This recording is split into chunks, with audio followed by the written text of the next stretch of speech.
Hello दोस्तों, स्वागत है एक बार पुनः आप सभी का हमारे अपने YouTube channel Shiv coaching classes पर।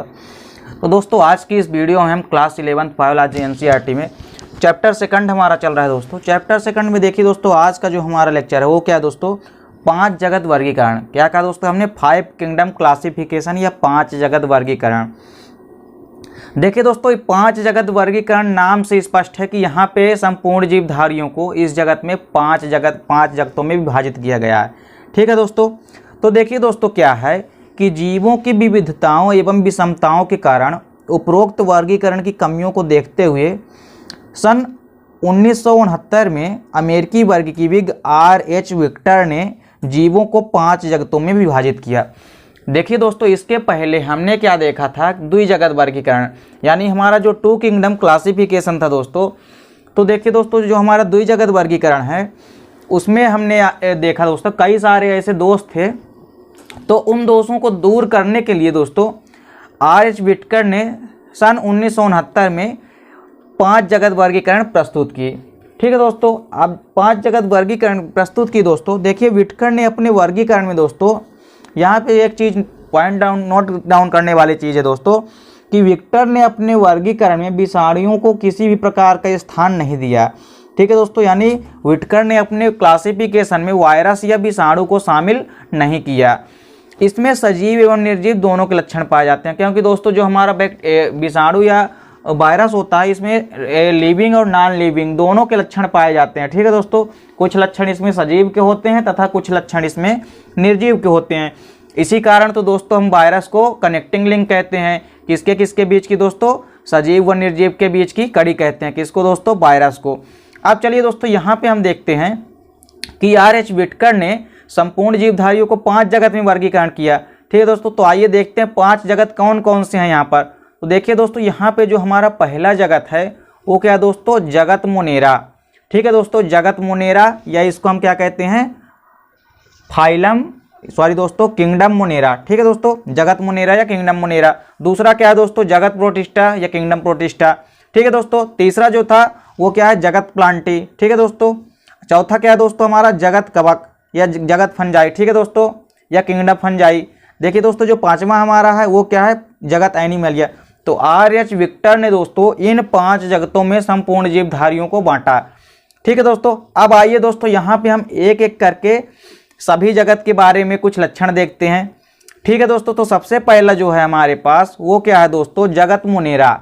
ठीक है दोस्तों, क्या है हमारे पास, जगत मोनेरा।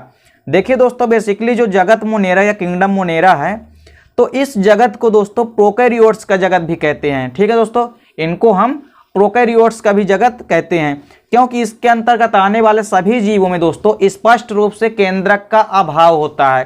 क्या कहा दोस्तों हमने कि ये जो हमारा किंगडम मोनेरा है इसको हम प्रोकैरियोट्स का जगत भी कहते हैं, क्योंकि इसके अंतर्गत सभी जीवों में स्पष्ट केंद्रक का अभाव होता है। ठीक है दोस्तों, देखिए दोस्तों, जो हमारा जगत मोनेरा है या किंगडम मोनेरा है, इसमें कई सारे सदस्य, जैसे देखिए दोस्तों, इसमें बैक्टीरिया, नील हरित शैवाल जिसको हम ब्लू ग्रीन एल्गी कहते हैं। ठीक है दोस्तों, क्या कहते हैं, ब्लू ग्रीन एल्गी। इसके साथ ही साथ दोस्तों साइनोबैक्टीरिया जो होती है, ठीक है दोस्तों, तथा माइकोप्लाज्मा। इनको दोस्तों, इन सभी सदस्यों को हम किसमें दोस्तों, जगत मोनेरा के अंतर्गत रखते हैं। ठीक है दोस्तों, यानी जो R.H. विक्टर ने दोस्तों इन सब को किसके अंतर्गत रखा, जगत मोनेरा के अंतर्गत रखा। किनको किनको दोस्तों, जीवाणु को यानी बैक्टीरिया को, तथा ब्लू ग्रीन एल्गी या नील हरित शैवालों को, तथा साइनोबैक्टीरिया और माइकोप्लाज्मा को। चलिए दोस्तों, यहाँ पे अब हम जगत मोनेरा के कुछ प्रमुख लक्षण देखेंगे या कुछ फीचर्स देखेंगे। ठीक है दोस्तों, देखिए कुछ इसके सिम्टोम या लक्षण क्या है दोस्तों। इस जगत के सदस्यों की कोशिकाओं में पूर्ण विकसित केंद्रक का क्या होता है दोस्तों, अभाव होता है। ये पहला कारण है दोस्तों, यह लक्षण है। ठीक है दोस्तों, पहला लक्षण क्या है कि इस जगत के सदस्यों की कोशिकाओं में पूर्ण विकसित केंद्रक, यानी स्पष्ट रूप से जो केंद्रक होता है नॉट वेल डेवलप्ड होता है, यानी दोस्तों अच्छे रूप से विकसित नहीं होता है। ठीक है दोस्तों, इसके सभी सदस्य एक कोश की प्रोकैरियोटिक जीव होते हैं। देखिए दोस्तों, फाइलम मोनेरा के अंतर्गत जितने भी मेंबर्स आते हैं वे सभी यूनिसेलुलर होते हैं, अर्थात एक कोश की होते हैं। इनका शरीर एक ही कोशिका का बना होता है तथा सभी कैसे होते हैं, प्रोकैरियोटिक होते हैं। ठीक है दोस्तों, देखिए दोस्तों, तीसरा यहाँ पे जो हमारा प्रमुख लक्षण है जगत मोनेरा का वो क्या है, इसमें स्वपोषित एवं परपोषित प्रकार का पोषण पाया जाता है। यानी दोस्तों जो जगत मुनेरा है तो इसके अंतर्गत जो जीव पाए जाते हैं वो कैसे भोजन प्राप्त करते हैं दोस्तों, तो स्वपोषित भी होते हैं और कुछ क्या होते हैं दोस्तों, परपोषित भी होते हैं, अर्थात दूसरों पर भी आश्रित होते हैं। चलिए दोस्तों अगला लक्षण क्या है कि इनकी कोशिकाओं के चारों तरफ एक दृढ़ कोशिका भित्ति पाई जाती है। ठीक है दोस्तों, जो फाइलम मोनेरा है दोस्तों या किंगडम मोनेरा है हमारा, जो जगत मोनेरा है दोस्तों, इनकी कोशिकाओं के चारों तरफ एक दृढ़ कोशिका भित्ति पाई जाती है। ठीक है दोस्तों, यानी एक मजबूत सेल वाल पाई जाती है। लेकिन दोस्तों इनमें क्या होता है, इनके किसी भी कोशिकांगों में झिल्ली का अभाव होता है, यानी मेम्ब्रेन यहाँ पे किसी भी प्रकार की नहीं पाई जाती है। ठीक है दोस्तों, क्या पाई जाती है, केवल इसमें कोशिका भित्ति या सेल वॉल प्रेजेंट होती है। देखिए दोस्तों यदि हम जनन की बात करें तो जनन की दृष्टि से मुक्त है दोस्तों, ये अलिंगी होते हैं। ठीक है दोस्तों, कैसे होते हैं, ये असेक्सुअल रिप्रोडक्शन करते हैं। लेकिन कुछ जीवों में प्राथमिक अलैंगिक जनन भी पाया जाता है। देखिए दोस्तों ये तो अलिंगी होते हैं, ठीक है, लेकिन कुछ जीवों में क्या होता है कि प्राथमिक अलैंगिक जनन भी पाया जाता है। चलिए दोस्तों अगला जो हमारा है, अगला जगत यहाँ पे क्या है दोस्तों, जगत प्रोटिस्टा। क्या है दोस्तों, जगत प्रोटिस्टा। तो देखिए दोस्तों इस जगत को एक कोष की यूकैरियोट्स का जगत कहते हैं। देखिए दोस्तों जो हमारा जगत प्रोटिस्टा है इसको हम एक कोष की यानी यूनिसेलुलर यूकैरियोट्स का जगत कहते हैं। ठीक है दोस्तों, जगत मोनेरा को हमने क्या कहा दोस्तों कि एक कोष की प्रोकैरियोट्स का जनक, क्योंकि उसमें स्पष्ट केंद्रक का अभाव होता था। लेकिन यहाँ पे दोस्तों स्पष्ट रूप से केंद्रक पाया जाएगा, इसलिए दोस्तों इसको हम एक कोष की यूकैरियोट्स का जगत भी कहते हैं, क्योंकि इस जगत के अंदर आने वाले सभी जीव केंद्रक युक्त एक कोष की होते हैं। ठीक है दोस्तों, तो वही तो मैंने आपको कहा कि इसके अंतर्गत जितने भी जीव आएंगे वे सभी कैसे होंगे दोस्तों, केंद्रक युक्त होते हैं और एक कोष की होते हैं। इसके अंदर एक कोष की शैवालों, कवकों एवं प्रोटोजोअन्स को सम्मिलित किया गया। देखिए दोस्तों जो हमारा किंगडम प्रोटिस्टा है, ठीक है दोस्तों, यह जगत प्रोटिस्टा है, तो इसमें हम एक कोष की शैवालों को, ठीक है दोस्तों, यहाँ पे चीज़ पॉइंट डाउन करनी है कि एक कोष की शैवाल हैं। ठीक है दोस्तों, यूनिसेलुलर एल्गी को सम्मिलित किया गया है तथा कवकों को एवं प्रोटोजोअन्स को सम्मिलित किया गया है। ठीक है दोस्तों, तो ये जगत प्रोटिस्टा के अंतर्गत एक कोष की शैवालों, कवकों एवं प्रोटोजोअन्स को सम्मिलित किया गया है। अब देखिए दोस्तों यहाँ पे हम जगत प्रोटिस्टा के कुछ प्रमुख लक्षण देखेंगे। तो देखिए दोस्तों जो पहला लक्षण है वो क्या है कि सभी जीवों में यूकैरियोटिक कोशिका पाई जाती है। ठीक है दोस्तों, जितने भी जीव होते हैं तो इनमें कौन सी कोशिका पाई जाती है, यूकैरियोटिक सेल पाई जाती है। दूसरा क्या है दोस्तों, इसके जीवों का आवास मुख्यतः जल होता है, यानी इसके अधिकतर जीव किस में दोस्तों, जल में रहते हैं। ठीक है दोस्तों, ये प्रायः किस में पाए जाते हैं, जल में पाए जाते हैं। तीसरा लक्षण क्या है दोस्तों कि पोषण की दृष्टि से यह स्वपोषित अथवा परपोषित होते हैं। ठीक है दोस्तों, ये भी क्या होते हैं, पोषण की यदि हम बात करें न्यूट्रिशन की, तो न्यूट्रिशन की दृष्टि से ये भी कैसे होते हैं, ऑटोट्रॉपिक और हेटेरोट्रॉपिक दोनों होते हैं, यानी स्वपोषित भी होते हैं और कुछ क्या होते हैं दोस्तों, परपोषित भी होते हैं।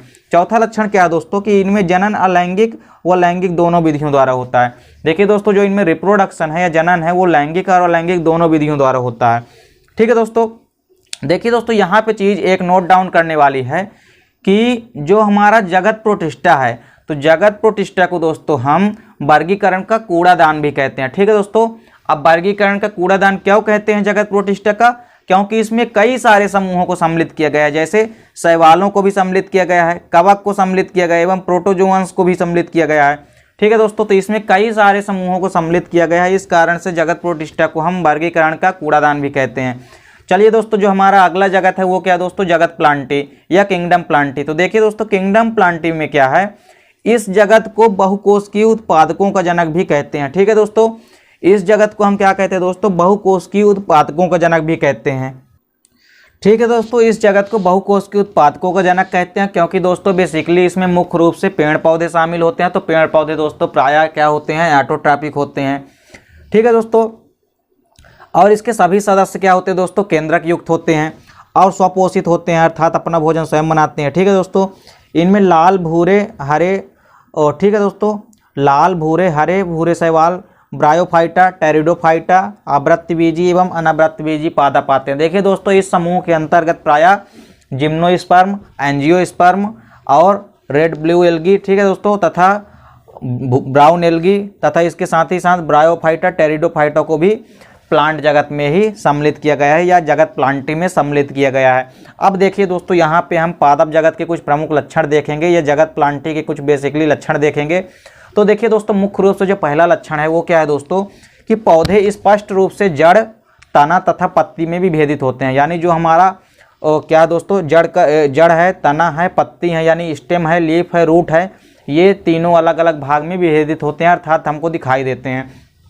ठीक दोस्तों, अब चलिए जो दूसरा हमारा इसका लक्षण है, इनकी कोशिकाओं के चारों ओर एक निश्चित तथा दृढ़ कोशिका भित्ति पाई जाती है। देखिए दोस्तों, ये भी एक बहुत इम्पोर्टेंट कैरेक्टर है किंगडम प्लांटी का कि इसकी जो कोशिका होती है दोस्तों, तो इसकी कोशिका के चारों ओर क्या होता है, एक निश्चित तथा दृढ़ कोशिका भित्ति पाई जाती है। यानी सेल वाल क्या होती है दोस्तों, प्रेजेंट होती है। किनमें दोस्तों, इनकी कोशिकाओं के चारों तरफ, जगत प्लांटी या किंगडम प्लांटी में।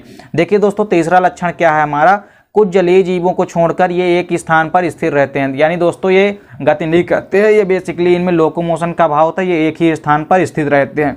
ठीक है दोस्तों, अब देखिए जो हमारा अगला पॉइंट है वो क्या दोस्तों, कि अधिकांश सदस्यों में लैंगिक जनन के फलस्वरूप भ्रूण का निर्माण होता है। देखिए दोस्तों, वेरी इंपॉर्टेंट कैरेक्टर है ये फाइलम प्लांटी का या किंगडम प्लांटी का दोस्तों, क्योंकि इसके अधिकांश सदस्यों में क्या होता है दोस्तों, लैंगिक विधि के द्वारा यानी सेक्सुअल रिप्रोडक्शन के माध्यम से क्या होता है दोस्तों, एम्ब्रियो यानी भ्रूण का निर्माण होता है। ठीक है दोस्तों, चलिए दोस्तों, इसका जो हमारा अगला लक्षण है वो क्या दोस्तों, कि जनन की प्रक्रिया वर्धी, अलैंगिक एवं लिंगिक तीनों विधियों द्वारा होती है। यानी जो बेसिकली जो हमारा जनन होता है दोस्तों, यानी रिप्रोडक्शन होता है, वो कैसा होता है, वेजिटेटिव भी होता है अर्थात वर्धी प्रजनन भी होता है इनमें। कुछ जीवों में अलिंगी होते हैं। ठीक है दोस्तों, तथा कुछ जीवों में लैंगिक प्रजनन भी पाया जाता है। तो इस प्रकार से दोस्तों ये थे हमारे पास जगत किसके दोस्तों, जगत पादप के या प्लांटी जगत के जो भी कैरेक्टर थे यहाँ पे। ठीक है दोस्तों, अब हमारा जो चौथा जगत है दोस्तों वो क्या है, जगत कवक। ठीक है दोस्तों, या किंगडम फंजाई। तो देखिए दोस्तों, किंगडम फंगाई में क्या होता है, बेसिकली दोस्तों ये जो हमारा किंगडम फंगाई है, इस जगत को हम बहुकोशिकीय यानी मल्टी सेलुलर अपघटकों का जगत भी कहते हैं। ठीक है दोस्तों, इस जगत को हम बहुकोशिकीय अपघटकों का जगत भी कहते हैं। इस जगत के सदस्य अधिकांशतः बहुकोशिकीय तथा परपोषित होते हैं और इसके अंतर्गत आने वाले सभी सदस्य क्या होते हैं दोस्तों, हेट्रोट्रॉपिक होते हैं और कैसे होते हैं, मल्टी सेलुलर होते हैं अर्थात बहुकोशिकीय होते हैं।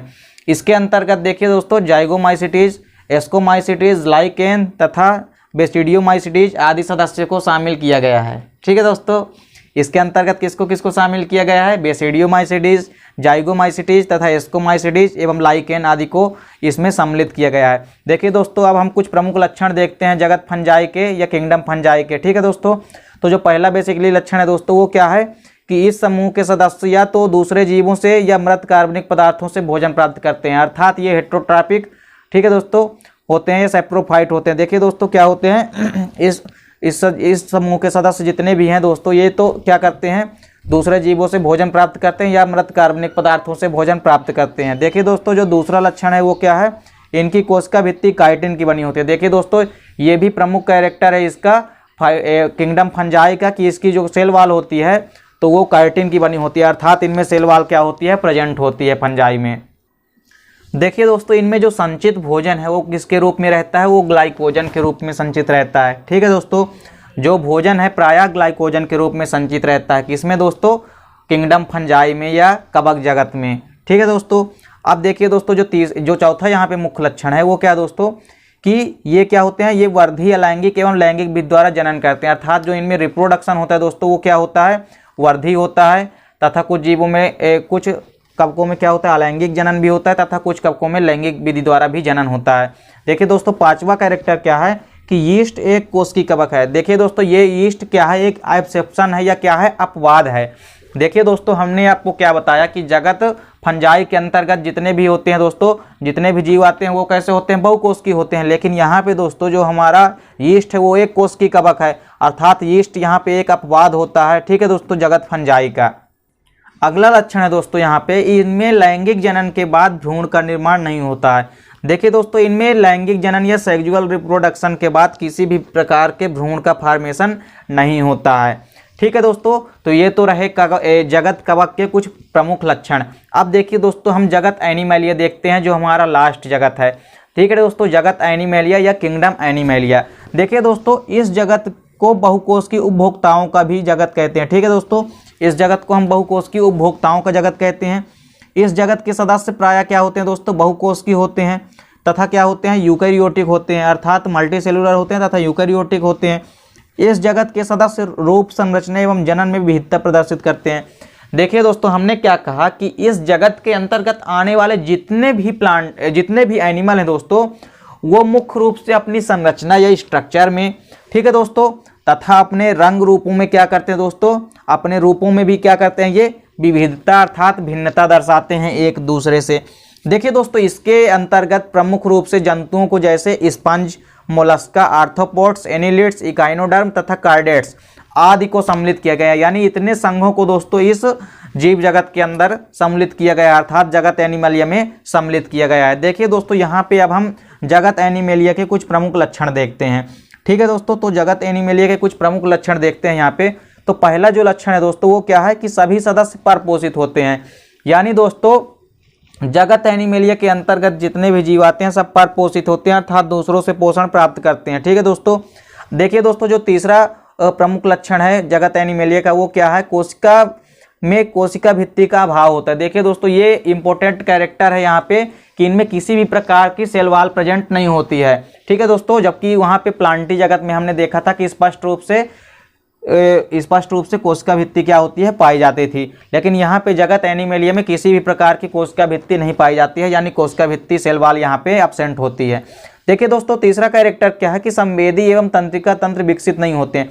यानी दोस्तों जो हमारा स्पाइनल कार्ड है तथा संवेदी तंत्र है दोस्तों, वो इनमें विकसित नहीं होते हैं। सॉरी दोस्तों, स्पष्ट रूप से विकसित होते हैं। क्या कहा दोस्तों हमने कि संवेदी तंत्र एवं तंत्रिका तंत्र इसमें, यानी स्पाइनल कार्ड, ठीक है दोस्तों, जो होती है स्पष्ट रूप से विकसित होती है यहाँ पे। ठीक है दोस्तों, जो हमारा अगला पॉइंट है वो क्या दोस्तों कि जनन मुख्य रूप से लैंगिक विधि के द्वारा होता है। देखिए दोस्तों, यदि हम एनिमल की बात करें या जगत एनिमलिया के अंतर्गत आने वाले जितने भी जीव हैं दोस्तों, तो इनमें लैंगिक रूप से ही प्राय प्रजनन होता है, अर्थात रिप्रोडक्शन होता है तथा जनन होता है। ठीक है दोस्तों, देखिए दोस्तों, अगला लक्षण क्या है कि इनमें वृद्धि सभी अंगों में एक साथ होती है। यानी जो जगत हमारा एनिमलिया है दोस्तों, तो इसमें सभी अंगों की वृद्धि होती है और सभी अंगों की वृद्धि एक साथ होती है। ऐसा नहीं है कि हाथ का विकास यहाँ पे या हैंड का विकास पहले हो गया तथा बाद में इसके पीछे का विकास हो। तो इसमें जो सभी शरीर के अंग हैं उनकी वृद्धि क्या होती है दोस्तों, एक साथ होती है। देखिए दोस्तों, अगला कैरेक्टर इसमें क्या है कि उत्सर्जन है, तो इनमें विशिष्ट प्रकार का उत्सर्जन तंत्र पाया जाता है। यानी दोस्तों जगत एनिमलिया के अंतर्गत जितने भी एनिमल आते हैं तो उनमें स्पष्ट रूप से एक्सक्रीजरी सिस्टम यानी उत्सर्जन तंत्र का होना पाया जाता है। ठीक है दोस्तों, यानी इनमें स्पष्ट रूप से उत्सर्जन तंत्र पाया जाता है, जिनके माध्यम से ये अपने अपशिष्ट पदार्थों को क्या करते हैं, उत्सर्जित करते हैं, एक्सक्रीट करते हैं। ठीक है दोस्तों, देखिए दोस्तों, अगला लक्षण क्या है हमारा यहाँ पे कि इसमें गतिशीलता एवं प्रचलन पाया जाता है। देखिए दोस्तों, ये एक विशिष्ट लक्षण है किसका, किंगडम एनिमलिया का, कि इनमें गति करने के लिए क्या होते हैं दोस्तों, ये गतिशील होते हैं, अर्थात लोकोमोशन करते हैं तथा इनमें प्रचलन भी पाया जाता है, अर्थात चलन पाया जाता है। ये एक स्थान से दूसरे स्थान तक चल सकते हैं आसानी से। ठीक है दोस्तों, तो यहाँ पे हमने दोस्तों आपको 5 जगत वर्गीकरण करा दिया।